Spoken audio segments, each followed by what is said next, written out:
स्वागत है आपका खबर झारखंड में। आपके साथ मैं हूं अभिषेक कात्यायन। झारखंड में दो बड़ी वारदात हुई और इसने साबित कर दिया कि यहां बेखौफ अपराधियों का तांडव है और महिला सुरक्षा को लेकर किए जाने वाले दावे महज दिखावा भर हैं। लातेहार में एक महिला को बचाने गए युवक की घात लगाकर हत्या की कोशिश हुई और गिरिडीह में एक महिला को डायन बताकर उसके ही पड़ोसी के द्वारा हत्या किए जाने के बाद ये सवाल उठने लगे हैं कि आखिर कैसे थमेगा अपराध। बेखौफ अपराधियों का कहर, डायन बताकर कर दी हत्या, छेड़छाड़ का विरोध किया तो मार दी गोली। कैसे लगेगी अपराध पर लगाम? गिरिडीह और लातेहार में संगीन वारदात की ये तस्वीरें, ये दो तस्वीरें बताने के लिए काफी हैं कि यहां अपराधियों में न तो पुलिस प्रशासन का खौफ है, न ही समाज का भय। पहली वारदात अंधविश्वास के बाद उपजे हालात और फिर एक समाज के हत्यारा बन जाने की, जहां गिरिडीह के गवा में भाई के साथ ससुराल लौट रही महिला पर डायन का आरोप लगाकर पड़ोसियों ने हमला कर दिया और उसकी हत्या कर दी। जिस महिला की हत्या की गई है वो झूठे केस में 1.5 साल पहले भी जेल जा चुकी थी। मामला गांवा थाना क्षेत्र के खेसनरो गांव का है। आरोप है कि मृतक महिला गीता देवी के पड़ोसी धनराज यादव ने गीता देवी को पहले तो उसके घर में ही घुसने से रोका और फिर हथियारों से लैस दर्जन भर पड़ोसियों ने गीता पर ताबड़तोड़ हमला करना शुरू कर दिया। आरोपियों ने गीता पर लाठी से वार किया और फिर धारदार कुल्हाड़ी से मारकर उसकी हत्या कर दी। हम वहाँ से आए, गाड़ी खड़ा कीजिए वहाँ अंदर में। फिर वहाँ से हम अपना अपना सिस्टर का और अपना आधार कार्ड लेके बाहर निकल रहे थे। 3-4 गो लेडीज गई और जेंट्स बोला कि तुम यहाँ से नहीं जा सकते। क्यों? तो बोला कि रुक, अभी आदमी आ रहा है, और टांगी और लेके आया मुंशी मास्टर और मारने लगा उरी पूरी। निकल रहे थे तो वहाँ पर से खींच कर ले आया, रास्ता पे सब मारने लगा। इतना बेर के सब लाठी से मार दिया, दहत्ती में लौटा कर टांगी उंगी से सब चीज से बोला मार दो, काटने लगा। इतना बेर के सब हत्या के बाद सभी आरोपी फरार हो गए। पुलिस मामले की जांच में जुटी है। तो संबंधित क्षेत्र के जो को वहाँ पे गिरफ्तार करके भेजा गया है।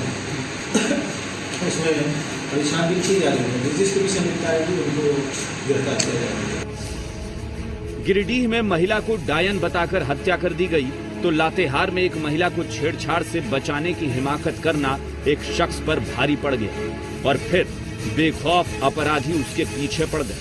मामला मनिका थाना क्षेत्र के सईदाग का है, जहां सोमवार को मौका पाकर अपराधियों ने छुन्नू लाल पर एक के बाद एक 5 गोलियां चलाई। घात लगाए अपराधियों के हमले में गंभीर रूप से घायल छुन्नू लाल को स्थानीय ग्रामीणों की मदद से मनिका उप स्वास्थ्य केंद्र लाया गया, जहां चिकित्सकों ने प्राथमिक इलाज के बाद रांची रिम्स रेफर कर दिया है। बताया जा रहा है कि पिछले दिनों यहां के 4 लोगों पर महिला के साथ छेड़छाड़ का मामला दर्ज हुआ था, जिसे लेकर छुन्नू लाल ने बढ़ चढ़कर गांव में पंचायती की थी।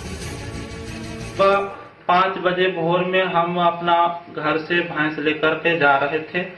इसी बीच रास्ता में छुप के उन लोग था और हमको गोली लगा तो हम खैर हुआ तो देखे कि क्या है, और देखने लगे तो पूरा धुआं उड़ने लगा। महिलाओं के खिलाफ एक के बाद एक वारदात झारखंड में महिला सुरक्षा को लेकर गंभीर सवाल खड़े कर रहे हैं। लातेहार से संजीव गिरी के साथ मृणाल, जी मीडिया, गिरिडीह। बोकारो में 7 साल का एक मासूम का शव उसके लापता होने के 11 दिन बाद शौचालय की बंद गटर से बरामद होने के मामले में कई सारे सवाल खड़े हो रहे हैं। लोग ये सोचकर हैरान हैं कि आखिर बंद गटर में मासूम पहुंचा कैसे। बच्ची का शव पूरी तरह गल चुका था। अब पुलिस पूरे मामले की बारीकी से जांच कर रही है। जिस जगह से बच्ची का शव बरामद हुआ है वो काफी पॉश इलाका है। आपको बता दें कि 15 अगस्त को बोकारो के सेक्टर 4 थाना अंतर्गत बड़े अधिकारियों के निवास स्थान के पास एक बंद पड़े आवास में शौचालय के गटर से बोकारो पुलिस ने एक 7 साल की मासूम बच्ची का शव बरामद किया है। शव की पहचान करने पर पता चला कि बच्ची का नाम साक्षी सुंडी था, जो विगत 5 अगस्त से अपने घर से लापता थी। बच्ची के शव की पहचान उसके कपड़े को देखकर परिजनों ने की है। बच्ची के पिता टिंकू सुंडी दिहाड़ी मजदूरी करते हैं और परिवार के साथ बोकारो के गुमला कॉलोनी में रहते हैं।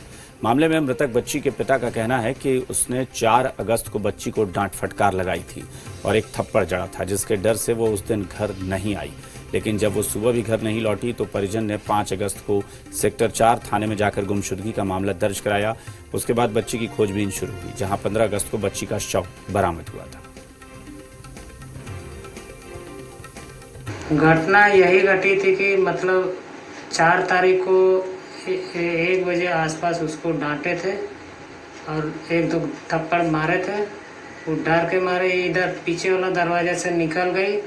उसके बाद में शाम 6 बजे आसपास से घर वापस नहीं आई।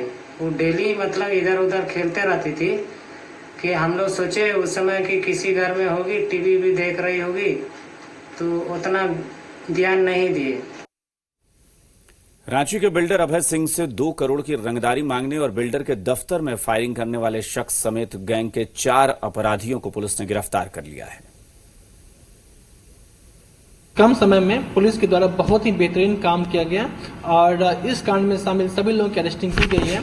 साथ ही सुनील सिन्हा और उसके गैंग में शामिल और लोग जो जेल से बाहर हैं, वो चाहे कहीं भी छिपे हुए किसी भी स्वरूप में हो, उसको ढूंढ निकालने के लिए रांची जिला पुलिस संकल्पित है। और आपने पास्ट में भी देखा है, लगभग उसकी नक्ल कसी जा चुकी है, कमर तोड़ा जा चुका है। जो कुछ भी लोग हैं, हम लोग प्रेरित करेंगे कि उनको बहुत जल्दी हम लोग जेल के पीछे भेजें। रांची के लापुंग थाना क्षेत्र में 13 अगस्त को हुए बुधन कुमारी हत्याकांड का खुलासा करते हुए पुलिस ने हत्या के आरोप में 29 पैरामिलिट्री राजपूत रेजिमेंट के जवान को गिरफ्तार किया है। प्रेम प्रसंग के विवाद में जवान ने प्रेमिका की हत्या कर जंगल में शव को फेंक दिया था। लापुंग थाना क्षेत्र के लोधमा डोंगरी जंगल से 13 अगस्त को पुलिस ने एक अज्ञात शव को बरामद किया था। पुलिस की जांच में युवती की पहचान बुधन कुमारी के रूप में हुई है, जो लापुंग की रहने वाली थी और मामले में रांची पुलिस ने कार्रवाई करते हुए परदेसिया उरांव को गिरफ्तार किया है। हत्या के आरोपी और बुधन कुमारी के बीच पिछले 10 साल से प्रेम प्रसंग चल रहा था। इस वजह से दोनों के बीच कई बार विवाद भी रहे थे। लापुंग पुलिस ने आर्मी के जवान को गिरफ्तार करने के बाद कड़ी पूछताछ की तो पुलिस को जानकारी मिली कि प्रेमिका के साथ पिछले 10 साल से प्रेम प्रसंग चलने के बावजूद दोनों के बीच विवाद अक्सर होता रहता था और कई बार पंचायत स्तर से विवाद को सुलझाने की कोशिश की गई।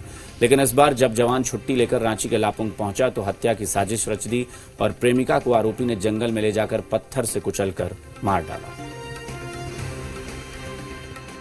पंचायती में भी बात बहुत तय नहीं हो पाई और इसको बहला के ले गया उस टेकरी, उस पहाड़ी के ऊपर जहाँ पर ये पहले हमेशा ये वहाँ मिलते जुलते करते थे लोग, और वहाँ पत्थर से इसके कुचल कर इसका सर हत्या कर दिया। डेड बॉडी को वहीं 2 पत्थर के बीच में डाल के वहाँ से निकल गया।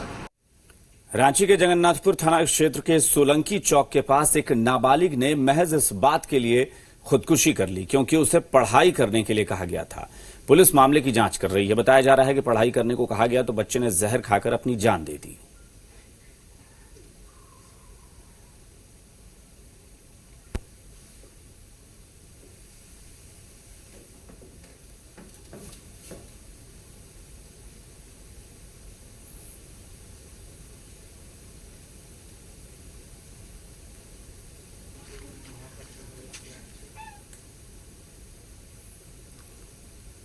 मंगलवार को सीएम हेमंत सोरेन प्रदेश के बिजली उपभोक्ताओं को बड़ी सौगात देंगे। एक साथ 6 बिजली ट्रांसमिशन योजनाओं के उद्घाटन के साथ प्रदेश में बिजली की किल्लत काफी हद तक दूर होगी।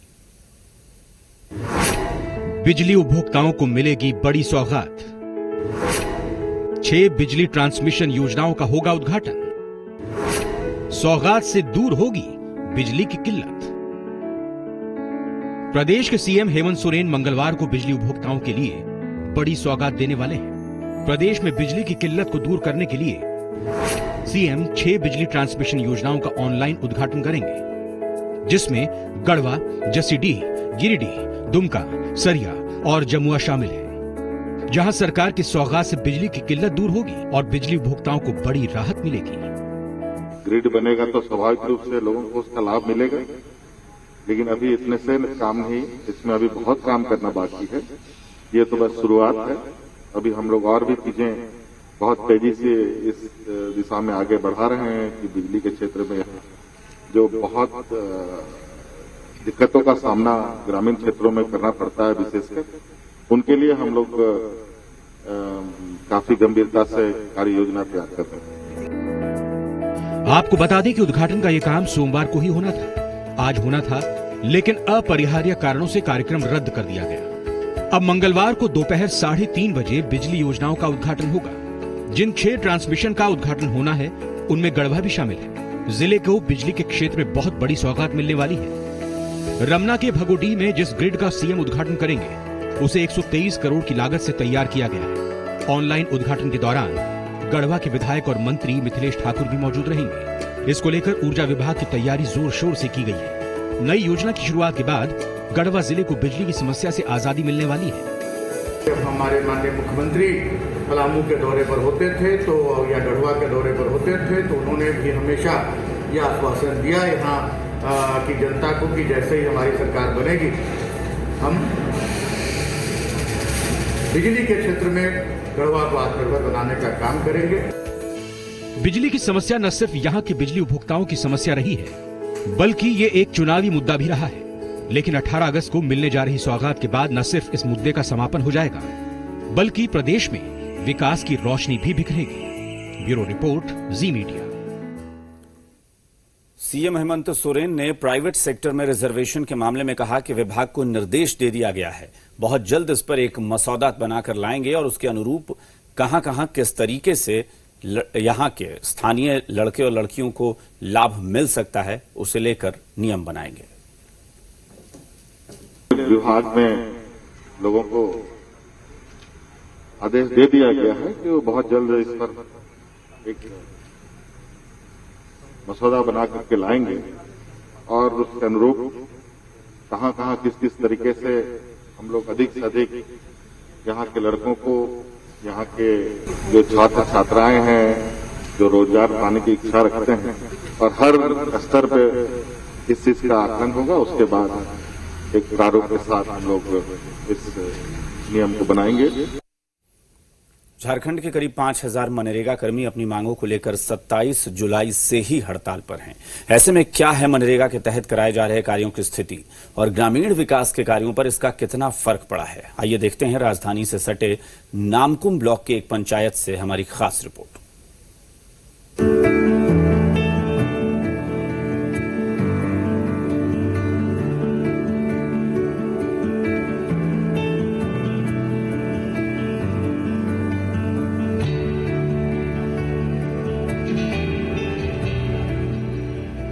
मनरेगा के काम से न सिर्फ गांव के मेहनतकश लोगों को रोजगार मिलता है बल्कि ये नहर, ये पेड़ पौधे और डोभा निर्माण से गांव की अर्थव्यवस्था सुधरने के साथ साथ फसलों को भी लाभ मिलता है।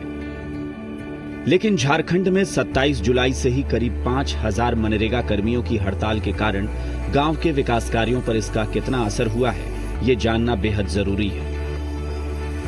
झारखंड में लॉकडाउन में राज्य सरकार ने गांव-गांव में मनरेगा को बढ़ावा देने की कोशिश की और अधिक से अधिक काम ग्रामीणों को लॉकडाउन में मनरेगा में देने के लिए सरकार की तरफ से कहा भी गया है। हम नामकुम ब्लॉक के रुड़ुंगकोचा पंचायत में पहुंचे हैं और ये समझने की कोशिश कर रहे हैं कि मनरेगा कर्मी जो हड़ताल पे गए हैं उसके बाद क्या काम में कोई फर्क पड़ा है या फिर पंचायत सेवक के जरिए मनरेगा का काम सुचारू रूप से चल रहा है। ये इसी पंचायत में एक नहर की छोटी सी खुदाई हुई है, आप काम देख रहे हैं। हालांकि यहाँ के ग्रामीणों ने बताया कि काम तो पूरा हो गया है लेकिन फिर भी इस नहर में डिमांड आया है, लेकिन फिलहाल काम नहीं हो रहा है। कुछ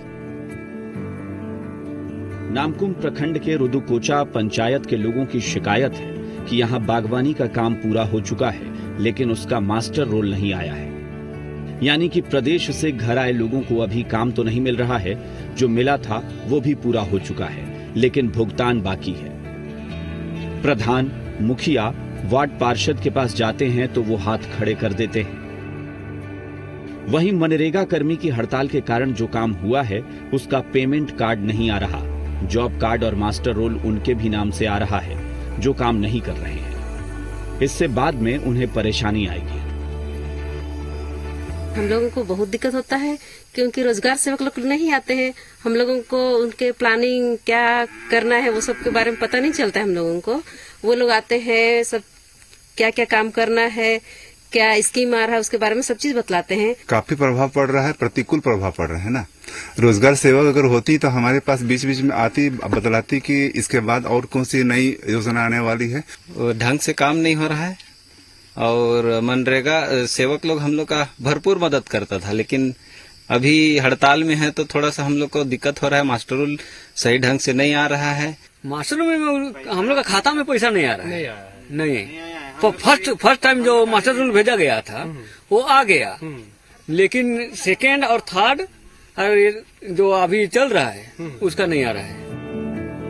मनरेगा कर्मियों की हड़ताल के कारण पंचायतों में मनरेगा के काम उस गति से नहीं हो रहे जैसे पहले थे, लेकिन पंचायत सेवक के स्तर से काम कराने की कोशिश हो रही है। जिन 5 सूत्री मांगों को लेकर मनरेगा कर्मी हड़ताल पर हैं, उनमें मुख्य मांग मानदेय में बढ़ोतरी है। हालांकि ग्रामीण विकास मंत्री ने एक बार फिर हड़ताली कर्मियों को 20 अगस्त को बैठक के लिए बुलाया है।